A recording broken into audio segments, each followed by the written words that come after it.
இறைவனுக்கு இறப்பு உண்டா? கண்டிப்பாக இருக்க முடியாது.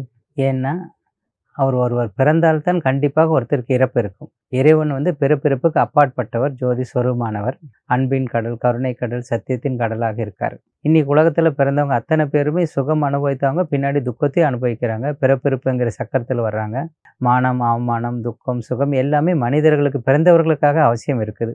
ஆனா இறைவனுக்கு சுகம், துக்கம், நல்லது, கெட்டது, மானம், அவமானம், பிடிச்சது, பிடிக்காதது, பிடித்தவர்கள், பிடிக்காதவர்கள் அப்படின்னு எதுவுமே கிடையாது. அனைத்துக்கும் கடந்தவர், அப்பாற்பட்ட ஒரு சக்தின்னு சொல்றாங்க இல்லைங்களா? அவர். அப்ப அவர் யாரும் இல்ல, நம்மளோட ஆத்மாவுடைய தந்தை தான் பரமாத்மா ஒருவர்.